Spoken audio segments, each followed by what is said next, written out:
O'tgan safar savollar birortasiga ham javob bermading. Bu bahslilik mayli. Bu safar ancha jiddiy yondashdim. Ahmoqona savol emas, aniq savol yozib keldim. Eng chuqur joy qayerda joylashgan? Meni yuragimda. Qayerda tug'ilgansan? Bu yerda emas. Bu yer degan studiyami yoki boshqa joymi? O'sha yerda tug'ilganga o'xshayman. 5 qo'shiq 6. Ikkita bir. Eshit. Biz bu haqida sen bilan gaplashgandik. Sen to'g'ri javob beraman deb aytganding. Agar 2 va 2 ikkita 2 bo'lsa, nega 1 va 1 ikkita 1 bo'lmaydi? Yo'q, masala bu emas. Sen bu gapga qaramaslik kerak. Haldan beri. Nega osmon rangda? Men qayerdan bilaman? Balki uni kimdir Muammo ham shundan. Sen javob bermayapsan. Ne bo'g'ilyosan? 3 ta asos rangda ayt. RGB.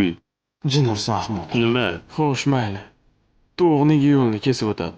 Chunki yo'l narigi tomonda KFC borligi uchun.